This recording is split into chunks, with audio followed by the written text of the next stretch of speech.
What's going on, everybody? It's your boy JoeyShakes 72. PR52 has allowed me to talk about my top 3 favorite backup players. Every team has endured injuries at one point or another, and if you have an injury to a starter, it is important to have a good backup or depth players to fill their role as a starter. If they play well, then your team will be successful. If they don't, then your team could end up failing. Today, I will be talking about my favorite backup players for the Philadelphia Eagles since I've become a fan. 1 offensive, 1 defensive, 1 special teams. Before we begin, what are your favorite backup players for the Eagles on your team? Tell us about it in the comment section below. I love to read it. Okay, let's get right into it. Over the last 2 years for the Eagles in the NFL, one of the most important positions on a team happens to be the backup quarterback. Much of like Vice President and the Prince of Wales. The backup quarterback is one injury away from being the next signal caller on the team. In the history of the Eagles, there have been many successful backup quarterbacks because of the sheer number of times the starter has gotten injured. We know about injuries. One of those backup quarterbacks, none of them have been as legendary or accomplished with the Eagles as probably the greatest backup quarterback in the NFL history, Nick Foles. Nick was drafted in the 3rd round of the 2012 NFL Draft and wasn't expected to do much of anything. Eagles fans learned about his abilities after 2 injuries to the starter Michael Vick in 2012 and 2013. And let's just say Foles went off in 2013, throwing 27 touchdowns, 2 interceptions, taking the Eagles from 3-5 record to a 10-6 record, a division championship, a Pro Bowl appearance, and the offensive player of the Pro Bowl. In a game versus the Raiders with season on the line, Foles would tie the record for the number of passing touchdowns in the game with 7. He could have thrown for more, but he was pulled out of the game at the end of the 3rd quarter. After getting injured in 2014, Nick Foles found himself being traded to the Rams for their former starter Sam Bradford. Foles fizzled out fast as the starter for the Rams, then found himself backing up Alex Smith for the Chiefs, which he did very well by winning 2 games in reserve for Smith. In 2017, after mulling retirement over, the Eagles would sign him to be the backup to their new franchise toy in Carson Wentz. After the MVP caliber season, Carson Wentz would be injured in Week 14 against the Rams, and Nick Foles would take his place in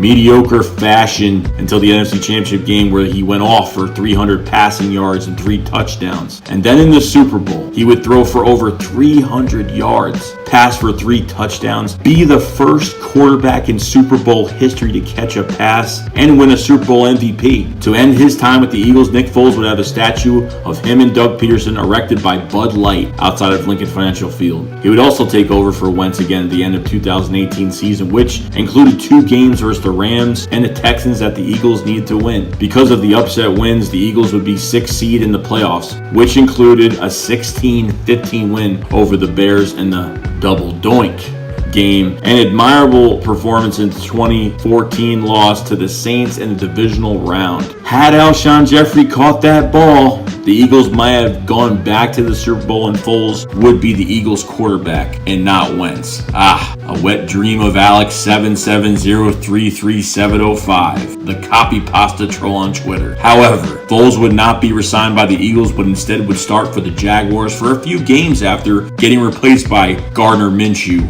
Mania, and then would get traded to the Bears to back up Mitch Trubisky. Nick Foles is one of the greatest examples of a player only being good for one team and usually never being good if he starts a season as a team starter. This makes him the ultimate backup. No way to truly explain it, it's just what it is.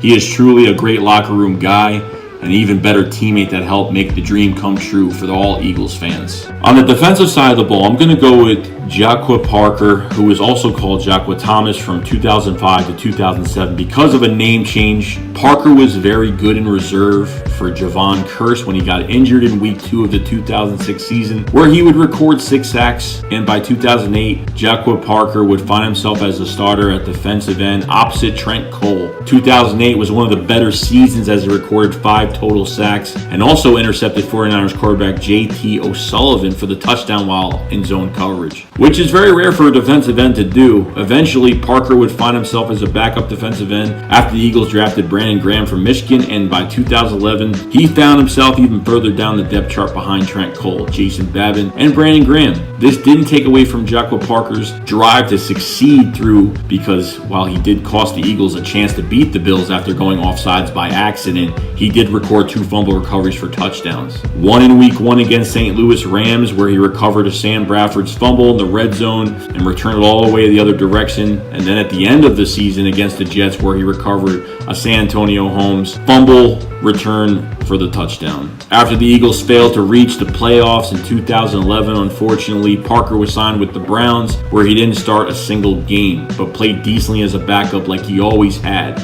Again, Aqua Parker was never a superstar player, but he was a really good role player, and he was the reason why the Eagles won a few games. You can expect why from a backup. The final player is the special teams player, and this guy is probably one of the most interesting stories in the history of the Philadelphia Eagles. Originally, Brahmin was a defensive end out of the University of Idaho for 1 year before transferring to Long Beach City College, before transferring to play the West Texas A&M West Aggies. That's a joke.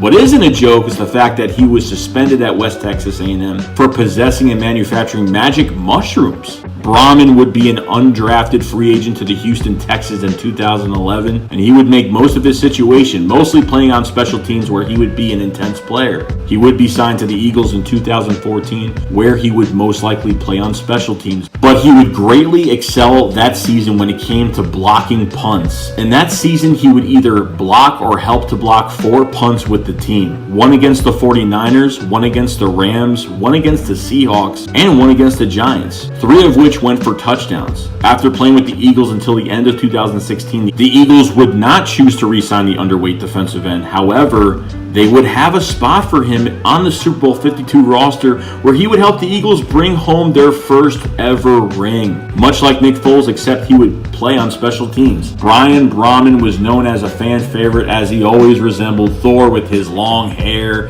He would put in a ponytail. He would always keep up the intensity. He also proved that with hard work and dedication, he could help the team make plays even if he was always the one getting his hands on the ball. So in conclusion to this video, thank you everyone for watching this episode of Top 3. If you have a favorite backup player on the Eagles or on your team that you would want to bring up, please do in the comment section. Also, if you have another category that you'd like to see in this future video, please write it down in the comment section below. Thank you guys. Have a nice day.